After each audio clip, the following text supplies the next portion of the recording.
आजको यो सानो सभाको सभाध्यक्षज्यू हाम्रो पदम सुब्बाज्यू, यहाँ उपस्थित हाम्रो मेजर किरण गुरुङज्यू अनि मेरो बाँकी सहयोगीहरू अनि यो हलमा उपस्थित नारी शक्तिहरू अनि मेरो एक्स सर्भिसम्यान दाजुभाइहरू सबैलाई मेरो हार्दिक अभिनन्दन छ। मेरो यो भाषण 10 मिनट बादमा सुरु गर्छु। 10 मिनट चाहिँ म 2-3वटा कुरो तपाईहरुलाई बताउन चाहन्छु जो चाहिँ मेरो भाषणको हिस्सा होइन। अस्ति नोभेम्बर महिनामा एउटा ठुलो हल्ला भयो। गोर्खा रेजिमेन्टमा कुमाउनी र गढवाली केटाहरू भर्ती भन्छ अरे भनेर हामीले खुब हल्ला गर्यौं। हाम्रो सांसद श्रीमती शान्ता छेत्रीज्यू, आसामको कांग्रेसको सांसद गोगोईज्यू, हाम्रो दार्जिलिङ क्षेत्रको सांसद श्री राजु बिष्टज्यूले प्राइम मिनिस्टर अनि रक्षा मन्त्री, प्रधानमन्त्री र रक्षा मन्त्रीहरूलाई चिठी लेख्नुभयो। मैले पनि रक्षा मन्त्रीलाई चिठी लेखेँ 13 नोभेम्बरको दिनमा, यो चाहिँ के हो भनेर। अन्त मेन कुरा यो छ, हाम्रो गोर्खा रेजिमेन्टमा हाम्रो केटाहरू भर्ती हुनुको लागि पुरा भएको छैन। गोर्खा रेजिमेन्टमा भर्तीको जति भ्याकेन्सी आउँछ त्यति केटाहरू हामीले भर्ती गराउन सकेको छैनौँ भन्नेमा निष्कर्षमा पुग्यो। अनि त्यो निष्कर्षमा यसकारण पुग्यो 2010 सम्म चाहिँ हाम्रो गोर्खाली केटाहरू 8 क्लासको पास भएर भर्ती भइहाल्थ्यो। अन्त ऊ त्यहाँ स्कुलमा गएर हेडमास्टरलाई स्कुलै नपढेको भएमा 8 क्लासको सर्टिफिकेट दिएन भन्थ्यो। अन्त लिएर ऊ भर्ती भएर जान्थ्यो। 2010 देखि 10 क्लास भयो। 2017 देखि 2016 1 अप्रिल 2016 देखि चाहिँ भर्ती हुनुका लागि 10 class pass with 33% in each subject अनि 45% इन एग्रिगेट चाहिनु थाल्यो। अनि यो कुरा चाहिँ गोर्खाली बाहेक अरू सबै जातिलाई पहिलादेखि नै चाहिन्थ्यो। सिर्फ गोर्खालीलाई मात्रै छुट थियो यो 2016 सम्म। अहिले पनि तपाईले जोइन्ट इन्डियन आर्मी को वेबसाइटमा हेर्नुभयो भने त्यहाँ लेखेको छ dispensation in educational qualification for soldier GD category.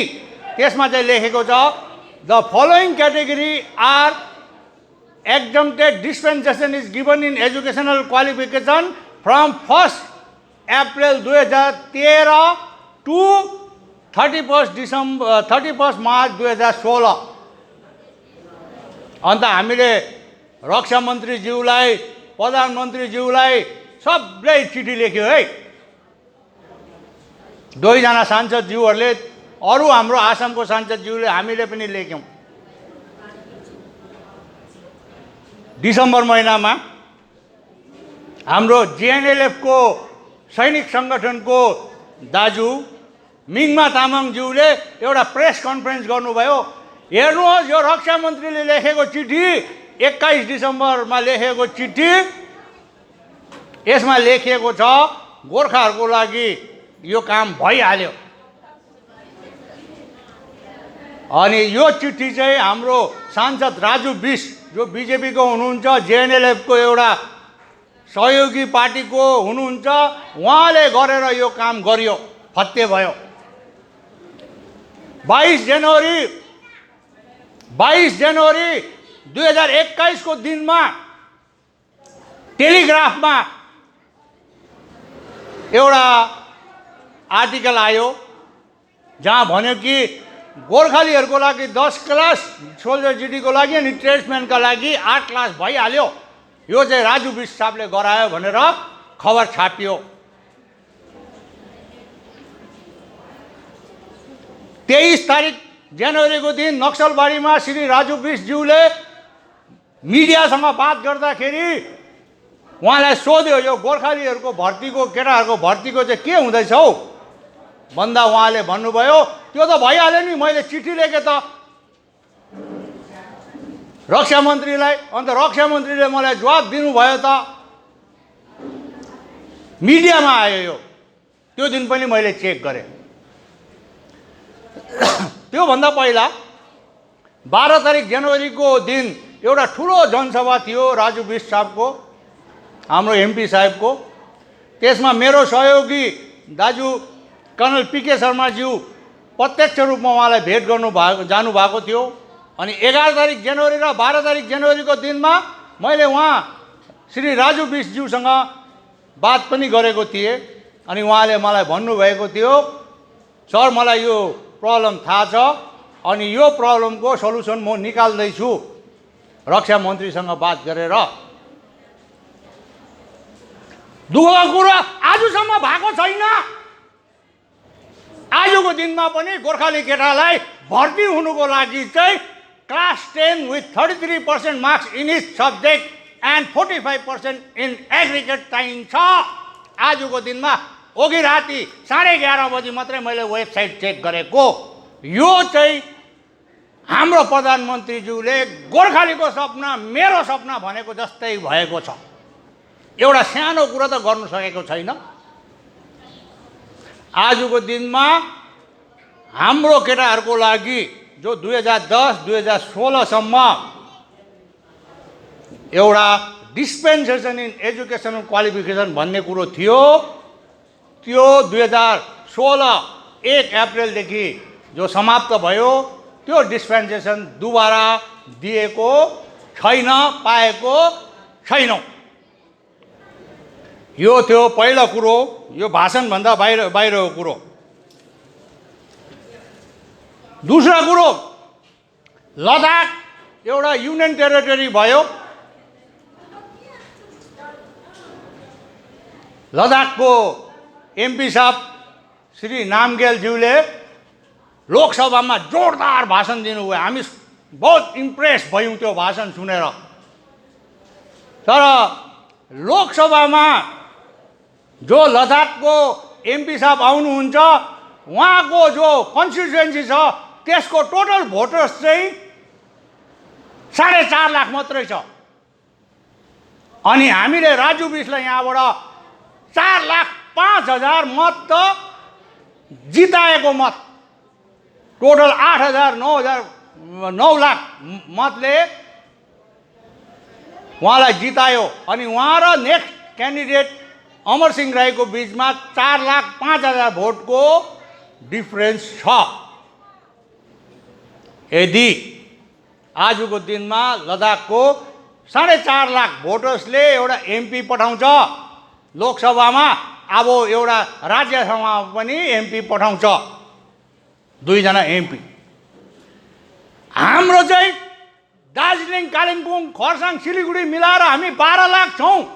तर हाम्रो एमपी पठाउनुको लागि चाहिँ हामीले चोपडालाई पनि जोडेको छौँ। हामीले के गर्दैछौँ आजको दिनमा? यो थियो दोस्रो कुरो। सिक्किममा हेर्नुहोस्, सिक्किमको टोटल भोटर्स 7 लाख मात्रै छ आज।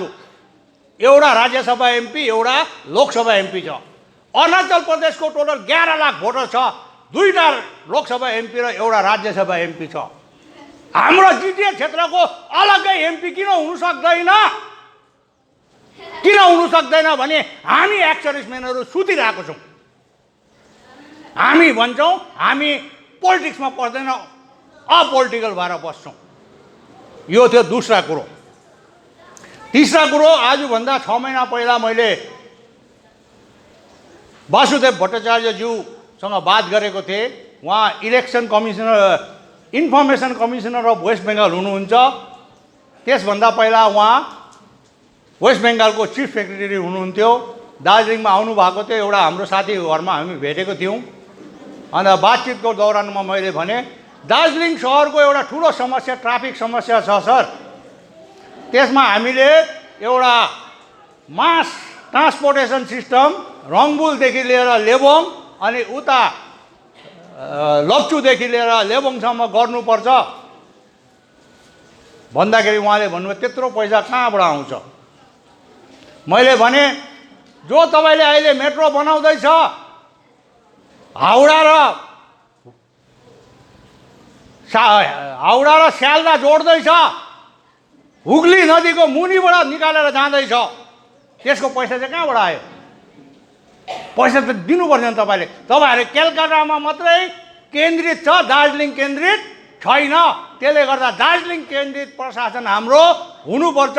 छ, जिटिए पनि दार्जिलिङ केन्द्रित प्रशासन हो, डिजिएससी पनि दार्जिलिङ केन्द्रित प्रशासन थियो, तर त्यसको कोही पावर छैन। यो त्यो तीसरा कुरो म बताउन चाहन्थेँ।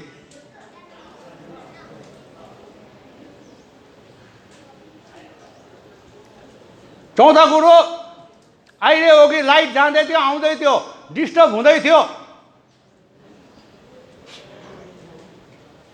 त्यहाँदेखि अहिले म पाखा गएर आउँदाखेरि मैले देखेँ त्यहाँ जेनेरेटर फिट भएछ। किनभने यो एक्स सर्भिसम्यानको मिटिङ हो, हाम्रोमा रिसोर्सेस छ, हाम्रोमा सोच्ने शक्ति छ। त्यो डिस्टर्बेन्स भएर जेनेरेटर हामीले लगायौँ, हाम्रो दाजुभाइहरूले लगाउनु भयो। हाम्रो एक्स सर्भिसम्यानहरूमा क्षमता छ, तर हामीले त्यसको सही प्रयोग गरेको छैनौँ। यो चारवटा कुरो म मेरो भाषणभन्दा पहिला बताउन चाहन्थेँ। 12 मिनट त खाइहाल्यो, अब भाषण पनि अलिकति कम्ती गर्नु पर्यो। ओके, यो पुल बजार बिजनबारी थिएन, पहिला पुल बजार मात्रै थियो। पुल बजारमा गोरु लिएर आउँथ्यो नेपालबाट, बाख्रा लिएर आउँथ्यो, अनि कुखुराहरू लिएर आउँथ्यो, अनि अन्डा ल्याउँदैन थियो, फुल ल्याउँथ्यो। फुल, अन्डालाई चाहिँ फुल भन्थ्यो त्यस वक्त। त्यहाँ यहाँ शुक्रबारको दिन हाट लाग्थ्यो। अन्त एउटा गोरु काटेर बेचेको चाहिँ 1 रुपियाँ पैसा उठाउँथ्यो। अनि रक्सी, जाड, कोदोको सबै बिक्री हुन्थ्यो। अनि रातभरि यहाँ धान नाच्थ्यो। धान नाचेर त भोलि अर्को बुढासँग भागेछ धान नाच्दा नाच्दै भनेर सुनिन्थ्यो। त्यो जमानामा म यो पुल बजारमा बस्थेँ 62-63 तिर।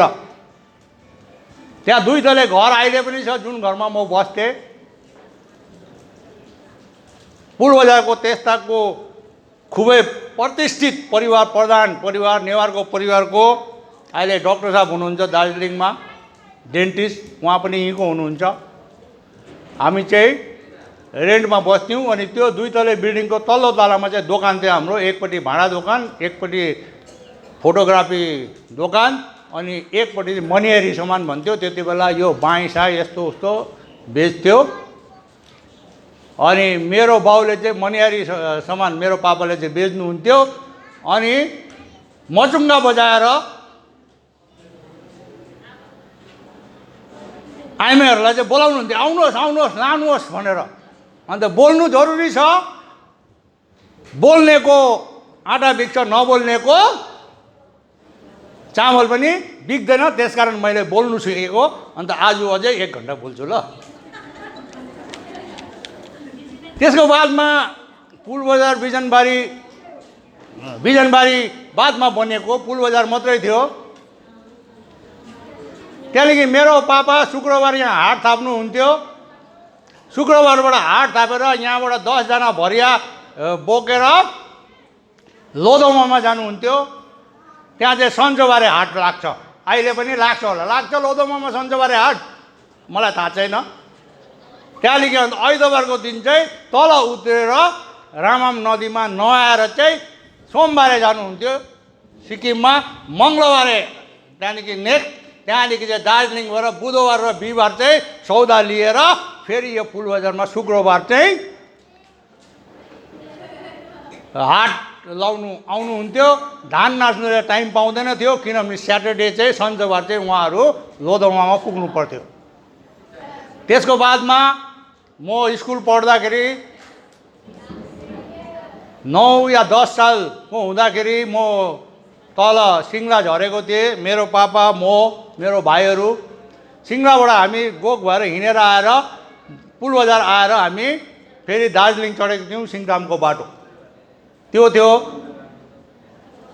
74-75 सालको कुरा। त्यसको बादमा 2015 सालमा एक दिन झोक चल्यो, मैले केटाहरूलाई लिएर हामी गयौँ रिम्बिक गएर रिम्बिकमा भेटघाट गरेर रिम्बिकबाट तल लोधोमा झऱ्यौँ। त्यो ब्रिज ढल्नु आँटेको थियो, त्यो लोधोमाको ब्रिज ढल्नु आँटेको थियो र पनि हामीले मान्छे चाहिँ उत्रेर गाडी मात्रै क्रस गराएर लोधोमाबाट सिम्बक कैलाले हुँदै यहाँ आयौँ। यहाँ आउँदाखेरि झन्डै रात परिसकेको थियो।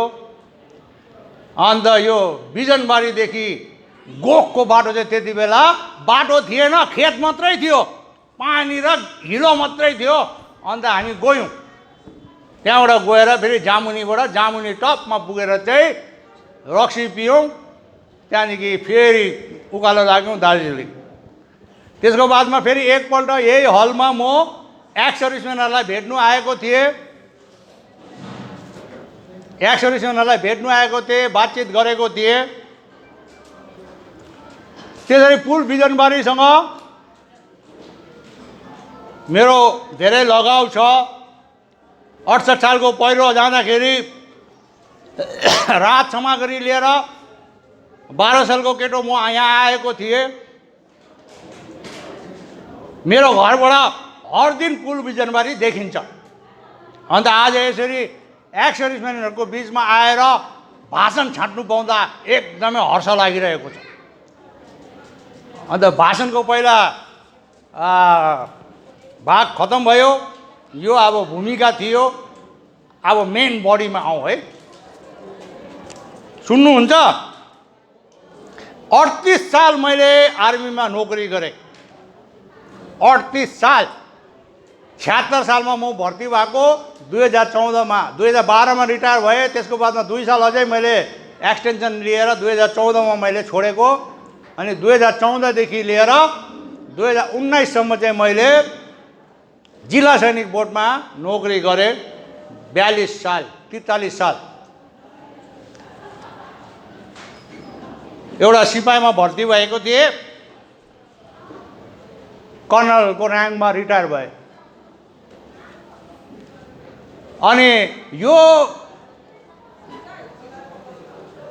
43-44 सालको अवधिमा म धेरै जग्गा घुमेँ, धेरै जग्गा डुलेँ। अनि मैले चाहिँ सोचेँ अब रिटायरमेन्टको बादमा चाहिँ यो दार्जिलिङको पार्वतीय क्षेत्रलाई कसरी म उन्नतशील बनाउन सक्छु, कसरी अगाडि बढाउन सक्छु, त्यही सिलसिलामा म जिल्ला सैनिक बोर्डमा आएको थिएँ। जिल्ला सैनिक बोर्डमा फेरि म धेरै जग्गा घुमेँ। मैले चाहिँ पाएँ हाम्रो गाउँठाउँलाई हामीले स्वावलम्बी बनाउनु पर्छ। हाम्रो गाउँठाउँमा सशक्तिकरण हुनुपर्छ। अनि हाम्रो गाउँठाउँमा एउटा जागरुकता आउनुपर्छ। अन्त त्यो कुराहरू गर्नु चाहे मैले जिल्ला सैनिक बोर्डमा बसेर कति हदसम्म म सफल भएँ, कति हदसम्म म सफल भइनँ। त मैले सोचेँ राजनीतिक क्षेत्रमा म उत्रेँ भने चाहिँ सायद यो दिशामा म अझै केही गर्नु सक्छु कि भनेर। किनभने गभर्मेन्ट अफिस त 60 इयर्सको बादमा निक्लिहाल्नुपर्छ। राजनीतिमा चाहिँ 78 सालको उमेरमा पनि तपाईँ प्रेसिडेन्ट बन्नु सक्छ। अनि जबसम्म तपाईँकोमा पावर छैन, तपाईँकोमा अथोरिटी छैन, तपाईँले केही पनि गर्नु सक्दैन। त्यसकारण म राजनीतिक क्षेत्रमा उत्रेको हो। अब यो विषयमा हाम्रो एक्स सर्भिसम्यान, भूतपूर्व सैनिक, भूतपूर्व अर्धसैनिकलाई मेरो ठुलो प्रश्न छ।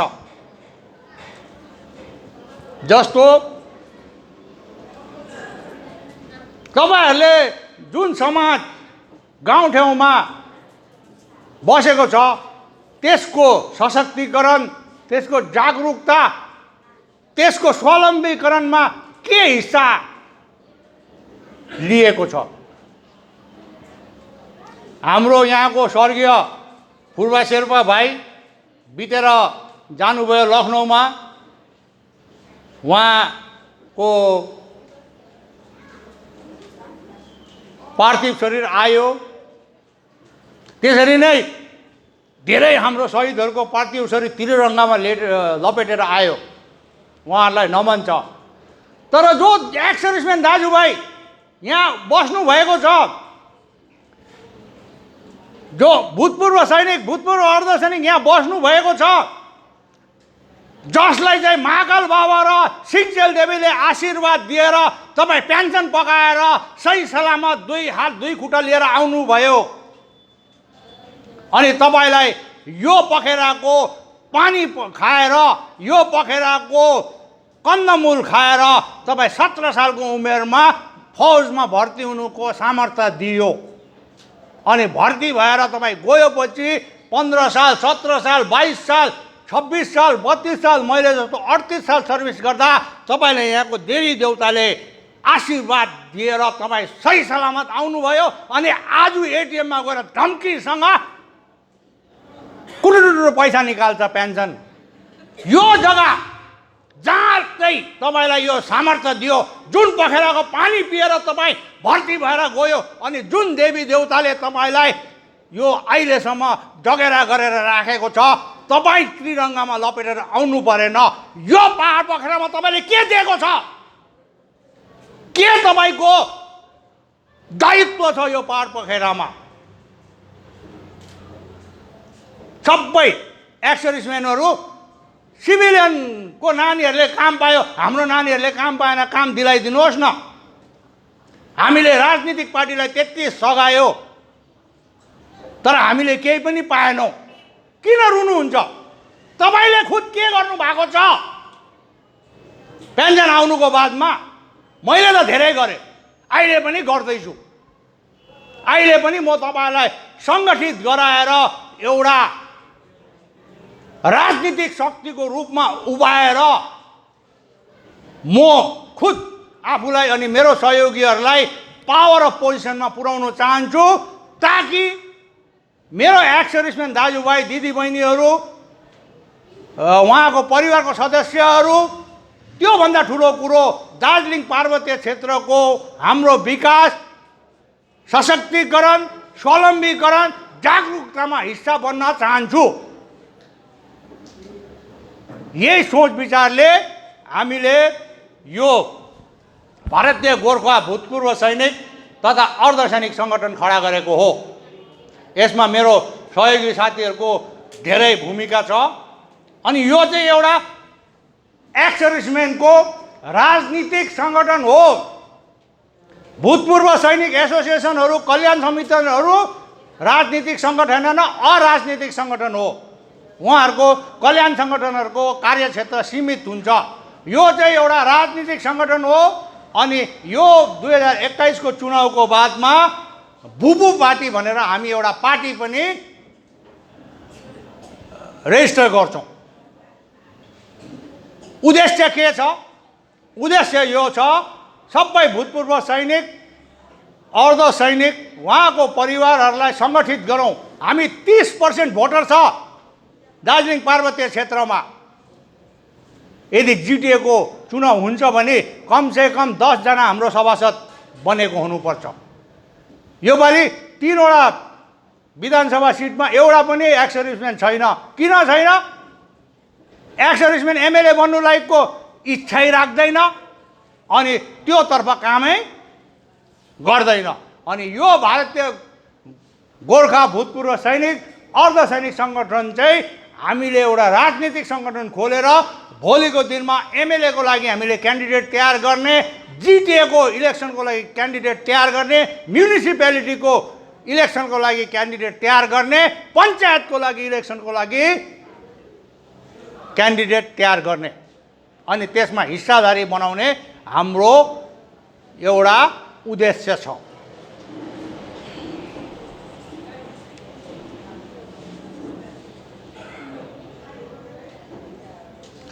हामीले 86 को दौरानमा जीबीसी चलायो, 2007 देखि 2011 मा जीएलपी चलायो। तर त्यति बेला हामी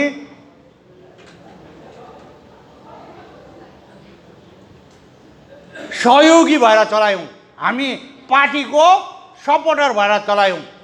अब चाहिँ भविष्यमा चाहिँ हामी सहभागी बनेर चलाउनुपर्छ, एलायन्स भएर चलाउनुपर्छ। त्यति बेला हामी पार्टीको कार्यकर्ता भएर पार्टीको मुनि काम गर्यो। अहिले हाम्रो भूतपूर्व सैनिक भूपू पार्टी चाहिँ एउटा पोलिटिकल पार्टी भएर भोलिको दिनमा हामी एक्लै चलाउन सक्दैनौँ, किन हामी त्यति चालखेल छैन होला। कुनै पोलिटिकल पार्टीसँग हामी टाँसिनुपर्छ, तर त्यो पोलिटिकल पार्टीले हाम्रो महत्त्व बुझेन भने हाम्रोमा यो अप्सन हुनुपर्छ। हामी यो पुरा भूतपूर्व सैनिक, भूतपूर्व अर्धसैनिक, उनीहरूको परिवार चाहिँ इनमास हामी दूसरा पार्टीसँग टाँसिने पर्ने क्षमता हाम्रोमा हुनुपर्छ। यदि भूतपूर्व सैनिक र अर्धसैनिकले दार्जिलिङ पार्वतीय क्षेत्रलाई दायित्व निभाउन चाहन्छ, विकास गर्न चाहन्छ अनि राजनीतिक क्षेत्रमा भागीदारी चाहिन्छ भने, यदि चाहिँदैन ठिकै छ, एटिएमबाट पैसा निकाल्यो, 2 बोतल रम ल्यायो, खायो, चुत्यो भने ठिकै छ, त्यो तपाईँहरूको इच्छा हो। अब राजनीतिक भाषण दिएपछि त मैले राजनीतिको कुरा पनि गर्नै पर्यो। अब राजनीतिको कुरा गर्दाखेरि अन्तर्राष्ट्रिय राजनीतिमा के छ? अस्ति कति 21 जनवरी कि 21 फेब्रुअरी, 21 जनवरी कि 11 जनवरीको दिन एउटा ठुलो घटना भयो। अमेरिकामा जो बिडेन साहबले राष्ट्रपतिको के भन्छ शपथ लिनुभयो। अन्त त्यसमा पूर्व राष्ट्रपति डोनाल्ड ट्रम्प आउनु भएन। जो थाहा छ नि तपाईँहरूलाई, न्युज च्यानल त हेऱ्यो नि त्यति त। आजको दिनमा राष्ट्रपति जो बिडेनको 18 जना सहयोगीहरू छन्। ओके, सुन्नुहोस् है, यो स्पेसली हाम्रो भूतपूर्व सैनिक र भूतपूर्व अर्धसैनिक जो बिडेन साहबको 18 जना सहयोगीहरू छन्। अनि त्यसमा 5 जना मात्रै लोग्ने मान्छे छ, 13 जना चाहिँ लेडिजहरू छ। भन्नुको मतलब अन्तर्राष्ट्रिय राजनीतिक क्षेत्रमा चाहिँ आजको दिनमा नारी शक्ति हाबी छ। नारी शक्तिलाई मेरो सलाम छ। अनि दार्जिलिङ, कालिम्पोङ, खरसाङको निर्वाचन क्षेत्रमा पनि लेडिज भोटर ज्यादा छ आजको दिनमा। अन्त अन्तर्राष्ट्रिय राजनीतिमा त नारीहरू हाबी हुँदै गएको छ। अन्त भूतपूर्व सैनिक अनि अर्धसैनिक यदि तपाईँहरू रिलायन्स बन्नु चाहनुहुन्छ भने चाहिँ एटिएमबाट पैसा निकाल्ने र 2 बोतल रम बोकेर आउने काम छोडेर पोलिटिक्समा पस्नै पर्छ। हजुर, ओके। अब देशको राजनीतिमा आजको दिनमा हाम्रो प्रधानमन्त्री श्री नरेन्द्र मोदीज्यूको विकल्प कोही पनि छैन, उसको अपोजिसनमा कोही पनि छैन। 2012-13 मा उहाँले यस्तो किक लगायो अडवाणीलाई, सुषमा स्वराजलाई, मुरली मनोहर जोशीलाई। पोलिटिक्स भनेको चाहिँ एउटा दाउपेचको खेल हो अनि यसमा कोही भाइ नातागोता हुँदैन। अनि उहाँ आज सत्ता आसीन हुनुहुन्छ। 75 सालभन्दा बुढोहरू पोलिटिक्समा हुनुहुँदैन भनेर 2013 मा भन्नुभयो। तर अब 2024 मा चाहिँ ऊ 76 सालको हुन्छ नि, खुदै दुबारा ऊ प्रधानमन्त्रीको लागि उठ्छै उठ्छ। अनि 2024 मा पनि म नरेन्द्र मोदीज्यूलाई प्रधानमन्त्रीको रूपमा आजको पोलिटिकल सिचुएसनको मुताबिक देख्दैछु। अब त्यसरी नै बङ्गालको राजनीतिमा हो। बङ्गालको राजनीतिमा सिपिएमले धेरै साल राज गर्यो, 34 साल। त्यसको बादमा 2011 मा दिदी आउनुभयो, सुश्री ममता ब्यानर्जीज्यू। उहाँ एक पक्कर नेता हुनुहुन्छ।